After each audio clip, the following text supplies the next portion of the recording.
Hello and welcome. आप सभी का स्वागत है हमारे NHB कंपटीशन क्लासेस में। जैसे कि आप लोग जानते हैं कि वर्ल्ड मैप में हम लोगों ने शार्क संगठन है जिसमें कि 8 देश हैं आपके, मालदीव, श्रीलंका, भारत, पाकिस्तान, अफगानिस्तान, नेपाल, भूटान, बांग्लादेश। ये सारी चीज़ें हमने सारे देशों को पढ़ लिया था। आज कुछ उनसे संबंधित इम्पॉर्टेंट क्वेश्चंस हैं आपके, जो कि आपके हमने जो भी पढ़ाया था उससे इम्पॉर्टेंट क्वेश्चंस हैं, आज उनको देखेंगे। चलिए स्टार्ट करते हैं।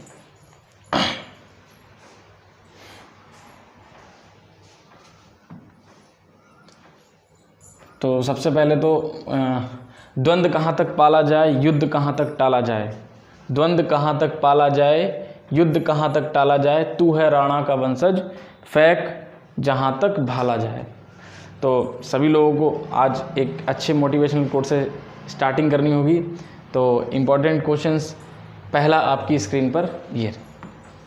सबसे पहला क्वेश्चंस है कि निम्न में से कौन सी रेखा पर रोजाना दोपहर 2 बजे वर्षा हो जाती है। ठीक है, रोजाना हो जाती है 2 बजे। तो आपका हमने बताया था, ठीक है, ये आपका एक अर्थ का एक स्ट्रक्चर हो गया जिसकी बीच में रेखा कौन सी है, विषुवत है। इधर कौन सी है, कर्क, और इधर मकर। बात समझ रही है। तो सूरज यहाँ पर और यहाँ पर ज़्यादा देर तक रहता है, सीधी किरणें पड़ती हैं, गर्मी ज़्यादा होती है। गर्मी ज़्यादा का मतलब बाष्पीकरण ज़्यादा होगा, बादल बनेंगे, वर्षा हो जाएगी। तो कौन सी रेखा, कौन सी रेखा, विषुवत रेखा। इसका आंसर कौन सा सही हो जाएगा, ऑप्शन ए, बी मकर, विषुवत, सी, डी, इनमें से कोई नहीं। तो बताइए फटाफट कौन सा होगा।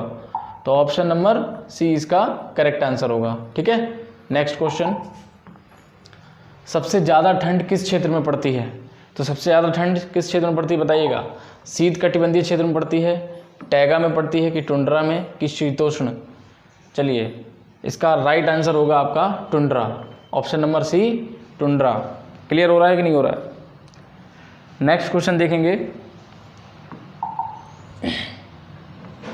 नेक्स्ट क्वेश्चन है, एकमात्र महाद्वीप जिसके सारे देश की सीमा समुद्र से लगती है, यानी कि एकमात्र ऐसा महाद्वीप जिसके जितने भी देश हैं सारे देशों की सीमा समुद्र से लगती है। तो ऑप्शन नंबर ए आपके पास अफ्रीका, बी एशिया, सी उत्तरी अमेरिका, और डी दक्षिणी अमेरिका। तो इसका राइट आंसर क्या होगा, कमेंट बॉक्स में बताइए फटाफट, जल्दी फास्ट बताइए। तो ऑप्शन नंबर इसका आंसर होगा सी। क्लियर, ऑप्शन नंबर सी इसका सही होगा। नेक्स्ट क्वेश्चन देखते हैं। नेक्स्ट क्वेश्चन है, सफ़ेद महाद्वीप के नाम से किस महाद्वीप को जाना जाता है। तो सफ़ेद महाद्वीप, सफ़ेद से आप समझते हैं बर्फ, तो बर्फ कहाँ पर है यहाँ पर। Option number A Africa, B Asia, C Antarctica, D दक्षिण अमेरिका। तो ऑप्शन नंबर आपका सी सही हो जाएगा, अंटार्कटिका। ठीक है, इसको सफ़ेद महाद्वीप या चलता हुआ महाद्वीप, थोड़ा गतिशील महाद्वीप भी कहते हैं, क्योंकि बर्फ़ है पिघलती रहती है। ठीक है, उसके बाद आ जाइए नेक्स्ट क्वेश्चन। काला महाद्वीप के नाम से किस महाद्वीप को जाना जाता है। तो option number A Africa, B Asia, C Antarctica, D दक्षिण अमेरिका। बताइए फटाफट कौन सा। तो ऑप्शन नंबर आपका ए करेक्ट आंसर हो जाएगा, काला महाद्वीप के नाम से अफ्रीका को जाना जाता है। चलिए नेक्स्ट क्वेश्चन होगा आपका, निम्न में से कौन सा एक महाद्वीप नहीं है। तो ऑप्शन आपके सामने है चारों। Option number A Africa, Australia, Antarctica और दक्षिणी अमेरिका। तो कौन सा इसमें से एक महाद्वीप नहीं है। तो हमने आपको बताया था ऑस्ट्रेलिया कोई सा भी एक महाद्वीप नहीं है। ऑस्ट्रेलिया एक देश है, ओशिनिया महाद्वीप में आता है। तो इसका राइट आंसर क्या हो जाएगा, ऑप्शन बी। नेक्स्ट क्वेश्चन देखिएगा, एकमात्र देश जहां एक भी ज्वालामुखी नहीं है। ठीक है, एकमात्र देश। अब देखिए यहाँ पर सारे कॉन्टिनेंट देश एक ही है, ऑस्ट्रेलिया। तो आंसर क्या हो जाएगा, ऑस्ट्रेलिया। आंसर क्या हो जाएगा, ऑस्ट्रेलिया। ठीक है, नेक्स्ट क्वेश्चन आप लोग स्क्रीनशॉट लेते रहिएगा, बहुत इंपॉर्टेंट क्वेश्चंस हैं। नेक्स्ट क्वेश्चन है आपका, सबसे बड़ा महासागर कौन सा है। तो ये तो एकदम इजी आ गया है, आप लोग बता सकते हैं। ऑप्शन नंबर ए प्रशांत, बी अटलांटिक, हिंद, आर्कटिक। तो सबसे बड़ा महासागर आपका है प्रशांत महासागर। ठीक है, ये कैसे है, ट्रायंगल रूप में है। अटलांटिक आपका एस आकृति में है। ठीक है, हिंद महासागर आपका नीचे पड़ता है, इधर अर्ध महासागर भी बोलते हैं हिंद महासागर को। ठीक है, क्लियर हो रहा है कि नहीं हो रहा है। आर्कटिक आपका छिपा हुआ महासागर, क्वेश्चन बन सकता है छिपा हुआ महासागर कौन सा है, तो आर्कटिक है। अर्ध महासागर हिंद महासागर है। अंध महासागर अटलांटिक है। सबसे बड़ा महासागर प्रशांत है। क्लियर, नेक्स्ट देखते हैं। उसके बाद है निम्न में से किस महासागर को अंध महासागर, देखिए आ गया, अंध महासागर किसको कहा जाता है, तो अंध महासागर कहा जाता है आपको, ऑप्शन नंबर आपके सामने प्रशांत, अटलांटिक, हिंद और आर्कटिक। तो अंध महासागर कहा जाता है अटलांटिक को, क्या कहा जाता है, किसको कहा जाता है, अटलांटिक महासागर को अंध महासागर कहा जाता है। और अर्ध महासागर किसको कहा जाता है, तो हिंद। क्लियर हो रहा है कि नहीं हो रहा है। चलिए नेक्स्ट देखते हैं। उसके बाद है किस महासागर को अर्ध महासागर के नाम से जाना जाता है, तो अर्ध महासागर क्यों कहते हैं इसको, हिंद महासागर को ही अर्ध महासागर कहते हैं। क्यों कहते हैं, क्योंकि देखिए अटलांटिक आपका ऊपर से नीचे तक है, ठीक है, प्रशांत आपका ऊपर से नीचे तक है, ठीक। उसके बाद अर्ध जो आपका हिंद महासागर है वो नीचे है, वो ऊपर तक नहीं गया है, तो इसीलिए इसको हम अर्ध महासागर कहते हैं। तो इसका आंसर कौन सा होगा, ऑप्शन नंबर सी, हिंद महासागर। क्लियर हुआ कि नहीं हुआ। उसके बाद नेक्स्ट क्वेश्चन देखिए, छिपा हुआ महासागर कौन सा है, तो छिपा हुआ महासागर किसको कहते हैं, ऑप्शन नंबर ए प्रशांत महासागर, बी अटलांटिक, सी हिंद और डी आर्कटिक। तो छिपा हुआ महासागर कौन सा है, तो छिपा हुआ महासागर आपका है आर्कटिक। कौन सा है, आर्कटिक आपका छिपा हुआ महासागर, सबसे ऊपर उत्तर में है, छिपा हुआ है, ठीक है। क्लियर हो रहा है कि नहीं हो रहा है। नेक्स्ट क्वेश्चन देखिएगा, देखिए बड़ा एरिया पानी से 3 ओर घिरा हुआ, बड़ा एरिया पानी से 3 ओर से घिरा हुआ है, तो वो क्या कहलाता है, महाद्वीप कहलाता है कि द्वीप कहलाता है कि प्रायद्वीप की अंतरीप। तो देखो सबसे पहले बड़ा एरिया पानी के चारों तरफ से घिरा हुआ, तो ये कहलाएगा महाद्वीप। क्लियर हो रहा है कि नहीं हो रहा है। छोटा एरिया पानी के चारों तरफ से घिरा हुआ, द्वीप। क्लियर हो रहा है कि नहीं हो रहा है। बड़ा एरिया पानी के 3 ओर से घिरा हुआ, प्रायद्वीप, और छोटा एरिया पानी से 3 ओर से घिरा हुआ, अंतरीप। क्लियर हो रहा है कि नहीं हो रहा है। तो पूछ रहा है बड़ा एरिया पानी से 3 ओर से घिरा हुआ, तो बड़ा एरिया पानी से 3 ओर से घिरा हुआ है, देखिए 1 2 3, तो क्या कहलाएगा, प्रायद्वीप। ऑप्शन नंबर सी इसका करेक्ट आंसर हो जाएगा। नेक्स्ट देखते हैं, भारतीय उपमहाद्वीप में कितने देश हैं, तो भारतीय उपमहाद्वीप में कितने देश हैं, 4 हैं, 5 हैं कि 6 हैं कि 7 हैं, तो ऑप्शन नंबर बी आपका करेक्ट आंसर हो जाएगा, 5 देश आते हैं। क्लियर, कितने कितने देश हैं भारतीय उपमहाद्वीप में, 5 देश। नेक्स्ट क्वेश्चन देखते हैं, हिंदकुश पर्वत व हिमालय पर्वत के बीच कौन सा पठार है, तो देखिए ऑप्शन नंबर ए आपके पास है दक्कन का पठार, बी पामीर का पठार, सी येलो स्टोन का पठार और इनमें से कोई नहीं। तो बताइए कौन सा उसका आंसर सही होगा। ऑप्शन नंबर आपका सही हो जाएगा B, option number B, Pamir का पठार आपका हिंदुकुश पर्वत और हिमालय पर्वत के जहाँ पर वो लड़ते हैं वहाँ पर आपका पामीर पठार बन जाता है। क्लियर, या है बना हुआ। नेक्स्ट क्वेश्चन देखिए, श्रीलंका का सबसे उत्तरी क्षेत्र क्या कहलाता है, सबसे उत्तरी क्षेत्र, ठीक है, सबसे उत्तरी। तो ऑप्शन नंबर आपके सामने है Indira point, B point Pedro, C Jaffna द्वीप और डी इनमें से कोई नहीं। तो इसका आंसर क्या राइट होगा, इसका आंसर राइट होगा पॉइंट पेड्रो। क्या होगा, पॉइंट पेड्रो। हमने आपको बताया था श्रीलंका का वो बनवा के, तो सबसे ऊपर आपका ये हो गया पॉइंट पेड्रो, ये इधर आपका जाफना द्वीप हो गया, ये एलिफेंट दर्रा हो गया, ये महाबली गंगा, याद आया, हम्बनटोटा। क्लियर हो रहा है कि नहीं हो रहा है। राजधानी जयवर्धने कोटे पूरे यहाँ पर है। उसके बाद क्लियर हुआ कि नहीं हुआ, ये हम्बनटोटा बंदरगाह 90 साल के लिए चाइना ने इसको लीज पर ले लिया है फिलहाल में, प्रेजेंट टाइम में।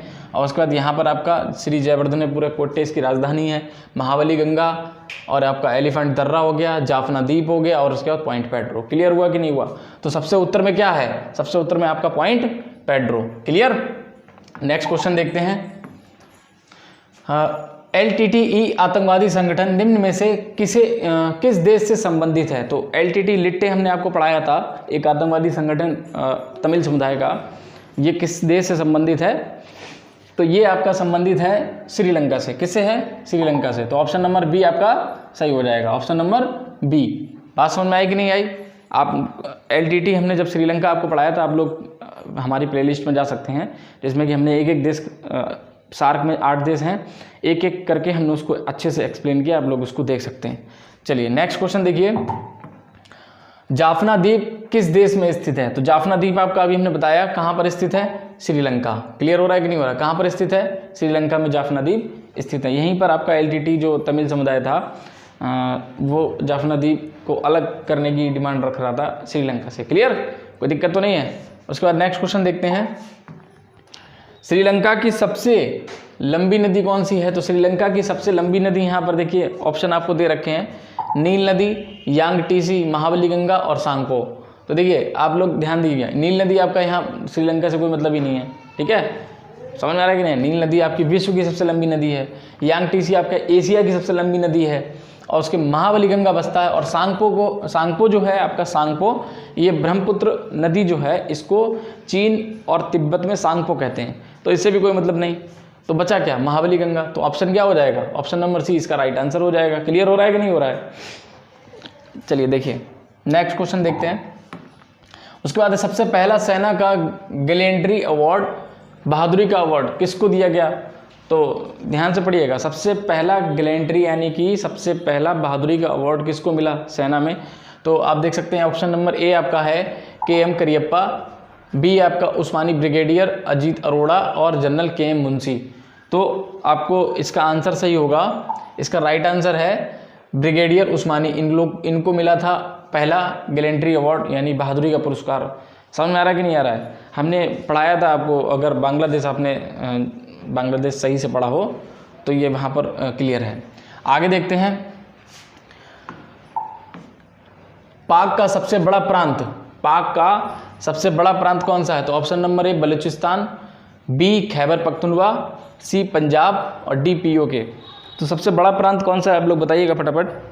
सबसे बड़ा प्रांत आपका इसमें से आंसर हो जाएगा बलूचिस्तान। कौन सा है? बलूचिस्तान। यहाँ पर ही आपके कौन रहते हैं? अहमदिया मुसलमान, अहमदिया मुस्लिम रहते हैं, जो कि जो पाकिस्तान है वो बलूचिस्तान के जो मुस्लिम हैं उनको यानी अहमदिया मुस्लिम को मुस्लिम मानता ही नहीं है, ठीक है।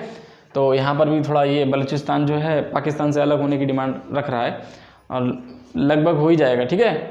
चलिए नेक्स्ट क्वेश्चन देखते हैं।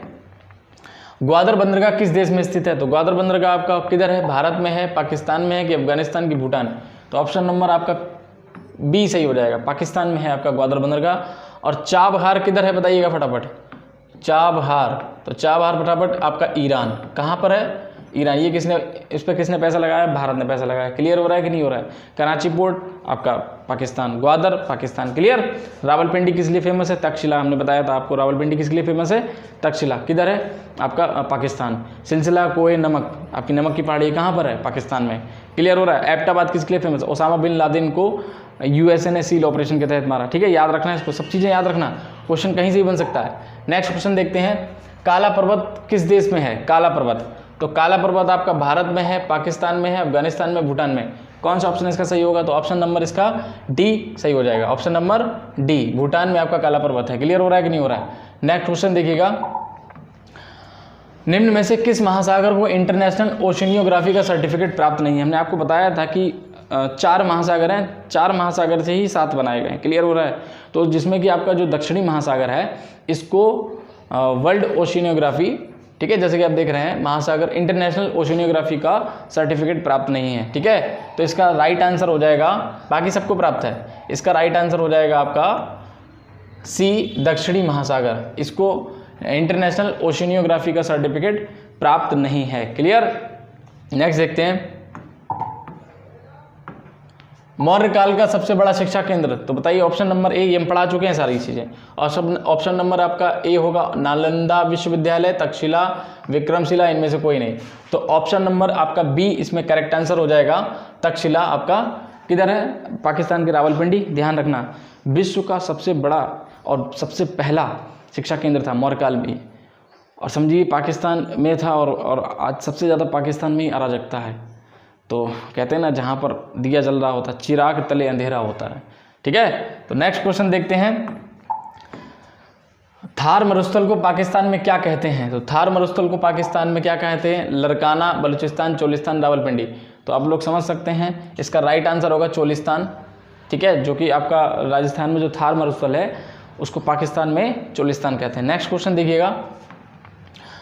महमूद गजनवी कहाँ का था? ठीक है, जो हमने आपको जब अफगानिस्तान पढ़ाया था तब बताया था। तो महमूद गजनवी आपका काबुल का था, बामियान का था, एबटाबाद, गजनी। तो सबसे पहले आप महमूद गजनवी, तो गजनी याद रखना, गजनी का था। एबटाबाद किसके लिए फेमस हमने बताया? पाकिस्तान में है, इससे कोई मतलब नहीं है, मतलब इस क्वेश्चन से मतलब नहीं है, ठीक है। बाकी ये एबटाबाद में आपका ओसामा बिन लादेन याद रखना। बामियान में आपका बुद्ध की सबसे ऊंची मूर्ति है। काबुल आपकी अफगानिस्तान की राजधानी है। क्लियर हो रहा है। तो गजनी में जो गजनी का रहने वाला था महमूद गजनबी। क्लियर। उसके बाद नेक्स्ट क्वेश्चन देखते हैं, ओसामा बिन लादेन को किस ऑपरेशन के तहत मारा गया? देखिए अभी मैंने आपको बताया था कि option number A operation Shakti, operation trident, operation seal, operation सरदवा। तो देखिए सबसे पहले ऑपरेशन शक्ति, तो 1998 में आपका जो है सेकंड परमाणु परीक्षण जो कि सफल होता है, 100% सफल होता है, उससे संबंधित है, ठीक है। ट्राइडेंट आपका 1971 की लड़ाई, बांग्लादेश को आज़ाद कराया था। ऑपरेशन त्रिशूल भी बोलते हैं इसको, इंग्लिश में ट्राइडेंट बोल देते हैं, ठीक है। तो उससे संबंधित है 1971 की लड़ाई में, ठीक है। ठीक है, समझ में आ रहा है कि नहीं आ रहा? सबसे उसके बाद है ऑपरेशन शील, इसका राइट आंसर होगा, ठीक है। ऑपरेशन सील के तहत राइट आंसर कौन सा है, मैं ब्लैक से कर देता हूँ नहीं तो आप लोग कंफ्यूज हो जाएंगे। राइट आंसर आपका हो गया सील ऑपरेशन। क्लियर। उसके बाद यहाँ पर ऑपरेशन सरदवा लिखा है, इसको ध्यान से देखिएगा। ऑपरेशन सरदवा किससे संबंधित है? जो ये बीएसएफ द्वारा बॉर्डर पर ऑपरेशन चलाया जाता है जब कोहरा का समय होता है, सर्द हवा ठंडी हवा चल रही होती है, कोहरा पड़ रहा होता है, तो बहुत से जो टेररिस्ट हैं वो जो आपका सीमा होती है उसको लांघ कर आते हैं भारत में। तो उसके लिए यहाँ पर हमारी सेना के द्वारा ऊँट पर बैठ के, ऊँट पर, तो ऑपरेशन सरदवा के तहत बीएसएफ उन लोगों की रखवाली करता है कि कोई घुस ना जाए, ठीक है। नेक्स्ट क्वेश्चन देखते हैं।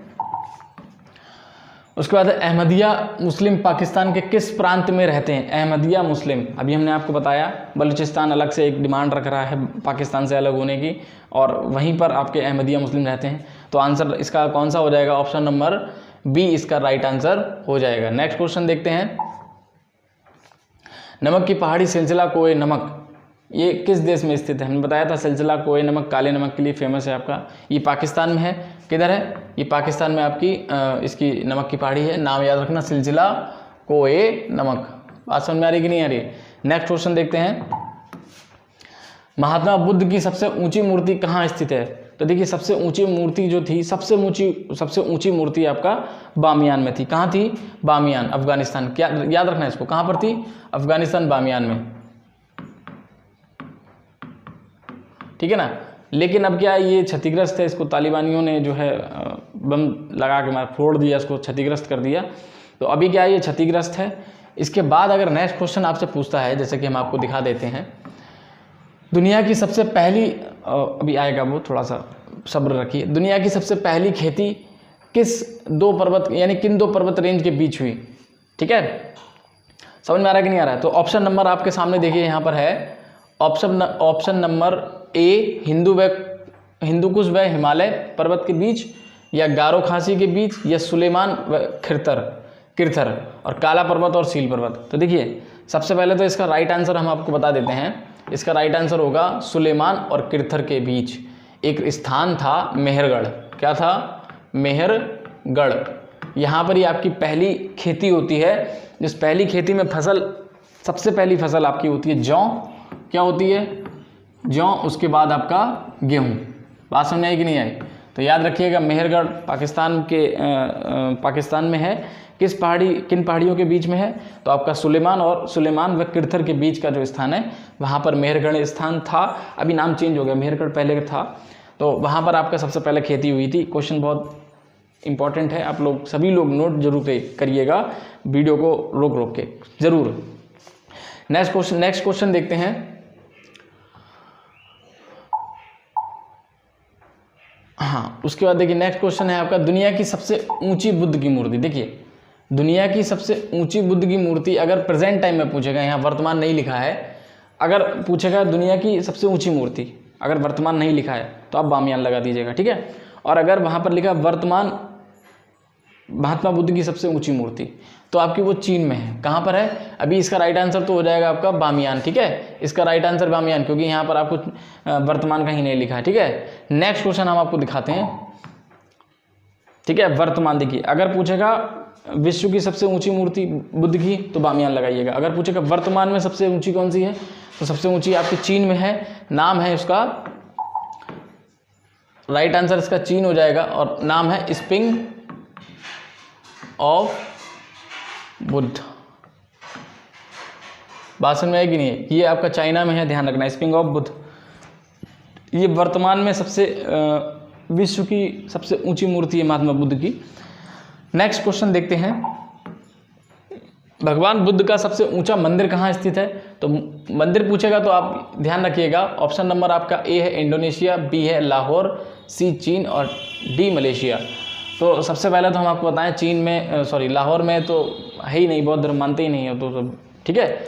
इंडोनेशिया, चीन और मलेशिया में बौद्ध धर्म की अधिकता है। तो अगर पूछेगा भगवान बुद्ध का सबसे ऊंचा मंदिर किधर है, तो इंडोनेशिया। इंडोनेशिया में भी कहाँ? बाली में। कहाँ पर है? बाली, ठीक है। बाली में आपका बुद्ध का सबसे ऊंचा मंदिर स्थित है। क्लियर? उसके बाद देखिए नेक्स्ट क्वेश्चन है आपका, माउंट एवरेस्ट की ऊंचाई कितना है? तो 8848। ऑप्शन नंबर ए आपके सामने है 8848, option number B 8852, option number C 8812, option number D 8888 metre. ये मीटर है, आप लोग थोड़ा सा मिस्टेक है, मीटर है, ठीक है। तो ऑप्शन नंबर इसका कौन सा राइट होगा? ऑप्शन नंबर इसका ऑप्शन नंबर ए इसका राइट आंसर होगा। और ये पूरा नहीं लिखा है, हम यहाँ पर पूरा लिख देते हैं 8848.86 मीटर, इतना है, इतना मीटर ऊंचा है। क्लियर? लगभग 9 किलोमीटर हो गया, ये लगभग 9 किलोमीटर है, ठीक है। समझ में आ रहा है कि नहीं आ रहा है? नेक्स्ट क्वेश्चन देखते हैं, त्रिभुवन एयरपोर्ट किस देश में है? तो त्रिभुवन एयरपोर्ट आपका ऑप्शन नंबर आपके सामने है, option number A Bhutan, option number B Nepal, option number C Bharat और डी श्रीलंका। बात समझ में आ रही कि नहीं आ रही? तो इसका राइट आंसर क्या होगा? त्रिभुवन एयरपोर्ट हमने आपको पढ़ाया था, नेपाल अगर आपने पढ़ा हो तो ये आपका नेपाल में स्थित है।